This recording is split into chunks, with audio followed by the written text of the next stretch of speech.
We've hardly mentioned another very important source of financing the globalists use, the tax-exempt foundations. Such as the Ford and Carnegie Foundations? And others.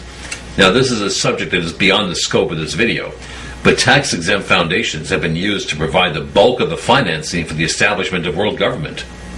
How many CFR members did we say are involved with foundations? 70 are present and former members associated with foundations and trusts. Only 70? Even with the trillions from the central bank, it's still not enough for these globalists. But that does answer the $200 trillion question. Which is? Well, a house is only as strong as its foundation, Dick. It costs a lot of money to build a world government in secret. But through central banking and tax-exempt foundations, all those houses, the House of Morgan, the House of Rothschild, House of Rockefeller, House of Ford, and others, the globalists are awash in trillions of dollars, plenty enough to finance their agenda, all at the expense of the people who are being fooled. Since we're on the subject of people being fooled at their expense, there's the Social Security ripoff. You mean the Social Security surplus? Yes, the surplus. In the mid-1980s, the federal government substantially increased Social Security payroll deductions. But since then, the government has paid out only half of the total payroll deduction to current retirees. Well, where has the other half gone? Into the general fund, where it has been spent on anything the government wishes, including the war in Iraq. By law, that so-called surplus is a loan and must be paid back, supposedly with interest. It amounts to close to $3 trillion today and is listed as part of the current $9 trillion national debt. The question is, who is going to pay back that enormous loan and when? Well, that question is moot, Dick. Of course, the answer is that it'll never be paid back. This is yet another monumental insult to the intelligence of the American people. And there are plenty more insults where that came from, Rick. For example, at a presidential news conference, a member of the press asked President Bush the question, quote, "Why isn't the Social Security surplus saved to pay back future retirees?" Bush's answer was, quote, "The government isn't a bank." Now, first of all, understand that there was no preamble to the question, as though the average citizen knows what the Social Security surplus even is. In truth, 99.9% of Americans are not even aware of the existence of the surplus, and the government does not want to draw attention to it. We wonder if the member of the press who asked that question lost his job. Or maybe he only got taken out by the state police and dumped on the road. Bush's 5-word dismissal of the question was astonishing. His attempt to force privatization of the Social Security system because it would become insolvent down the road is outrageous in light of the huge surplus the system has generated to date. For President Bush, though, it is standard operating procedure never to allow a follow-up question to an embarrassing first question. But if Bush were an honest man, that member of the press should have been permitted to ask, "Mr. President, why didn't the government take the surplus while it was being generated, buy gold on the international market, and store it at Fort Knox? Since 1983, the price of gold has risen from $300 an ounce to $1,000 an ounce and higher, and the $3 trillion surplus will be worth at least $6 trillion, and Social Security will be solvent for a very long time." Don't forget that all the gold has disappeared from Fort Knox. And even if there were an additional $6 trillion there, it would have also been appropriated by the Federal Reserve. So, young people contributing to Social Security today will never see one penny when they retire because Social Security is rushing headlong toward bankruptcy. That's right. In August 2005, Dan Rather interviewed the president of the AARP on 60 Minutes and discussed the Social Security privatization issue. At no time during the interview was the surplus even mentioned, never mind discussed. If the president of the AARP doesn't want to talk about this, the president of the United States certainly won't.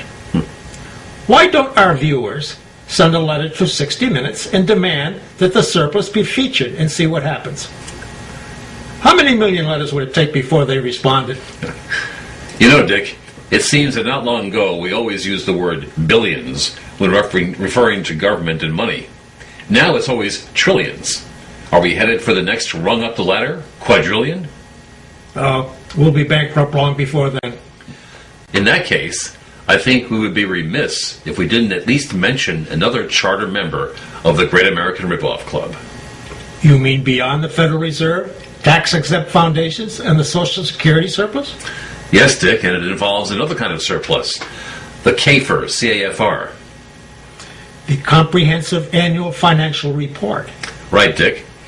It is a second set of accounting books kept by every American government body, city, county, state, and federal governments, which contains the full accounting of total government income. The governments leave the unspent revenue from previous years out of the budget, but instead of returning it to the taxpayers, it is invested in real estate, stocks, and enterprise ventures worth trillions of dollars in tangible wealth. It is disclosed only on the CAFR or other financial reports in the report's notes. But the public never sees this money and is forced to continue having their tax money paid to run the government and be invested to enrich, empower, and enlarge government at public expense. Now, let me get this straight. When our city, county, state, and federal governments tell us they are broke and that they don't have the budget to finance a new school, playground, park, safety improvements, or anything else beneficial to the public, they are lying to us?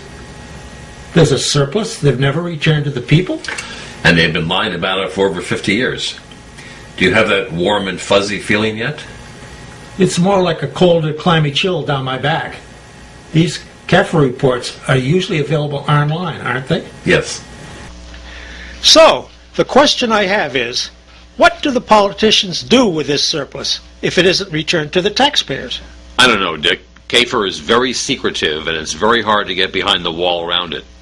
Americans need a champion to expose this fraud, but the globalists have it pretty tightly protected. Trillions of dollars are involved, and we have the right to know the who, what, why, when, where, and how about this surplus money.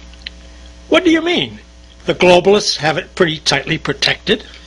Well, I had a telephone conversation in 2003 with Walter Burien in Arizona, a former Wall Street commodities broker and principal researcher into the CAFR scam.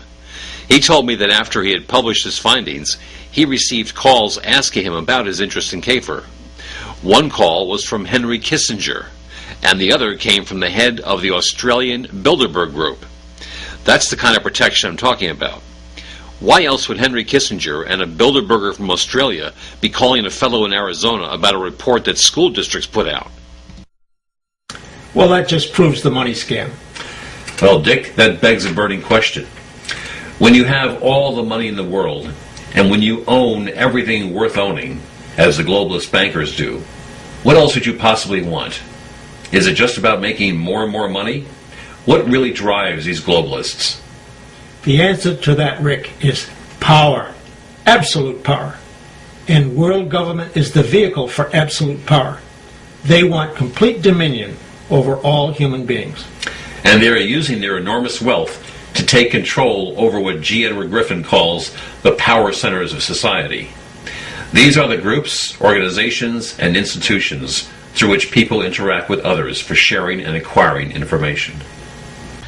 The globalists are literally buying up the world, but not the real estate and the hardware. They're buying control over the organizations, the groups and institutions that control people.